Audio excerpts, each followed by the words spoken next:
Hey, hi everyone, welcome back. This is Anand, and today we are going to discuss about the accelerated mobile pages technology in email, which we also abbreviate as AMP or AMP.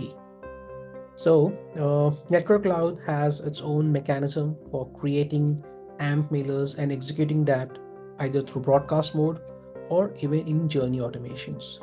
So let's see how and where does it all starts from. So to first get an AMP technology activated on your network platform, you have to go to the settings option, sorry, the profile options, and here you have to go to the account configuration, and you can always add your AMP configuration ID, like from which email ID the AMP mailers would go. You can add it over here and put a request to activate it from your sales manager. Once this happens, the email ID that you have added over here would go for verification from Gmail Authority. As you know, you cannot send emails from any random ID for sending out an AMP technology mailer. With a normal HTML, you can do that. You can have any prefix with a fixed domain. But in case of AMP mailers, you need to have a fixed prefix as well, along with the domain. Once that gets whitelisted from Gmail, from there onwards, you can start using it. And for that, you also need to create AMP templates. So here in the AMP template gallery, we approximately have 20 templates which are ready to use. I mean, they are prototypes where you can edit them and you can make use of it. So the word AMP itself, it signifies how interactive it is with the customers. How fluid is it when suddenly you get an email which is AMP based email, you see how fluid it is. You can have examples like, for example, carousel. I can show you right one over here. So this is how a normal email looks. On the right hand side, you will see a normal HTML, which has image ones below the other, correct? Whereas in AMP, it looks something like this as a carousel. Saves a lot of space, correct? Let's go back and view another example. Let's say this time for accordions.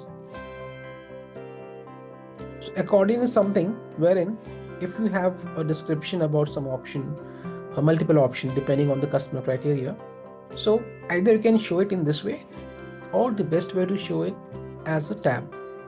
So as per the customer requirement or his choice, he can click on the topic and that will expand over here. This saves a lot of space and looks pleasant to eyes as well. I'll go back. And now let's see the most important use case of using AMP technology, which is form capture. So here, for a normal emailer, normal HTML, it is very difficult to add a JS, a JavaScript to get a form on it.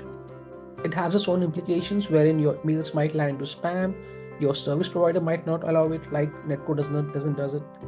So in those cases, you have the option of using AMP based mailer, which can let you to create form fields, multiple form fields in a single emailer. That would save you cost as well.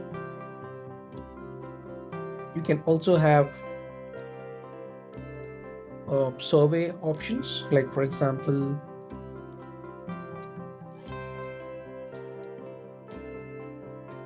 you can see like this, wherein for a normal emailer, it takes you to a tab, but here for AMP mailer, the customer can give feedback right on the mailer itself with emojis and everything. Right? So these are some examples which can actually create the next level impact on your emailers when you're sending it to your customers. And creating them is also very easy. Whenever you want to create a template, you can use a blank canvas. If you have the source code with you, well and good enough.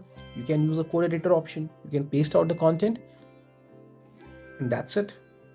But let's say if you don't have it, no worries. You can go for the drag and drop builder, wherein you can start creating your templates right from the scratch. So it's a framework which is available in the platform itself, just like other editors, for example, BE editor, Wix, etc. So here we have our own inbuilt AMP mail editor option, wherein you can select what kind of layout you want to have, what kind of elements you want to join in, like a form or something. On this, if you want to add any other input like a divider, a drop down, text area, checkbox, NPS mechanism, or if you want to add some emojis to it, if you want to add any appointment capture options like date, time, a lot of things, you can add it over here. And apart from this, you can definitely add multiple pages. As you can see, step 1, step 2, step 3. I can add stage-wise application forms also. The only thing is, for that you have to set up the rules. Correct? And the rules can be set up over here. So when does it go to the next stage, or when does it terminate in the first step itself? You can also add widgets, which includes spin wheel, chatbot, quiz, carousel, accordions, which we have already seen how it looks. Spin wheel can be added in case you want to just have the gamification of your email templates. So you can set up the rules for start page, animation, and the reward conditions as well. So you can select your percentage of the choice, and as per that, the spin wheel will give the results to the customers. You can of course add images, you can change the content, everything. And in case you don't want to create from scratch, you can use any one of our templates which are there in the system. So you just need to click on edit.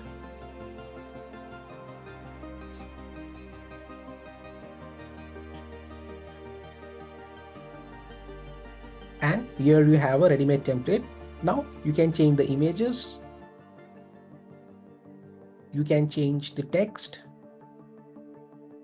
You can change the placeholders for the fields. You can add elements. You can add widgets to it, a lot of things.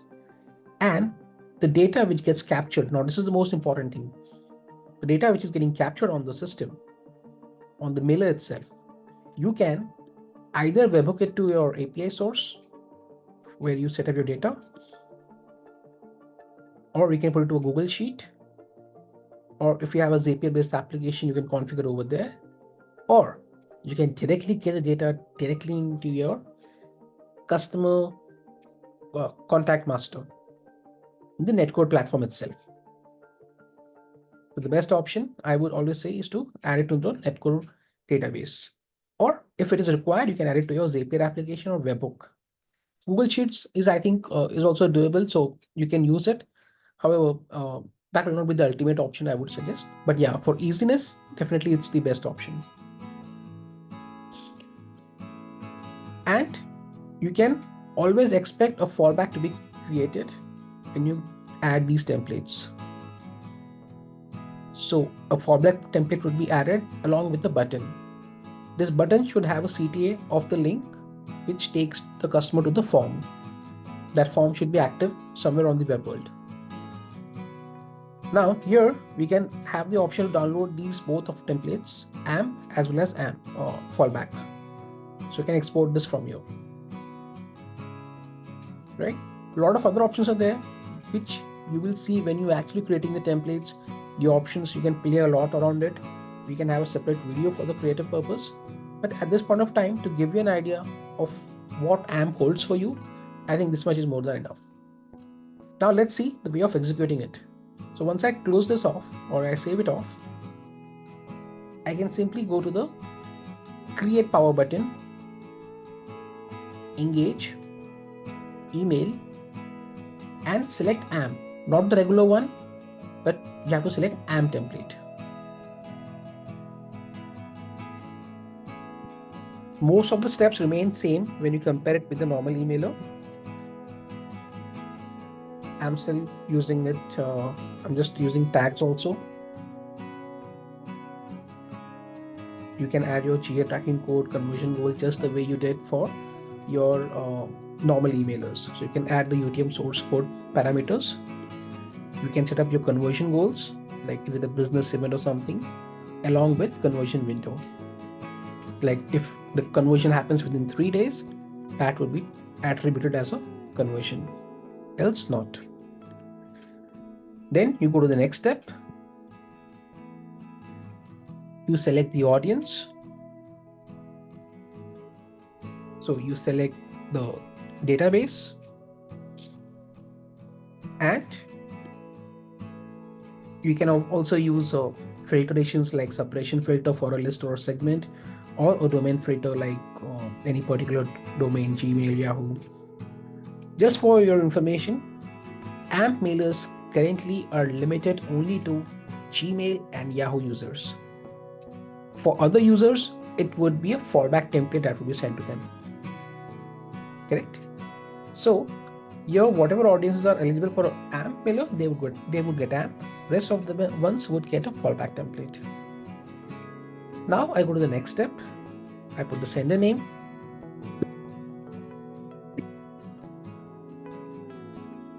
And here you will have to select the template, the email ID, which has been whitelisted from Google. Correct? As I mentioned in the start, you have to get that complete ID whitelisted. Not only the prefix or not only the domain, but the complete ID. Then you put your subject line.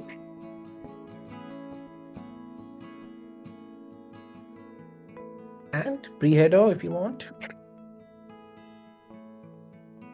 And your template.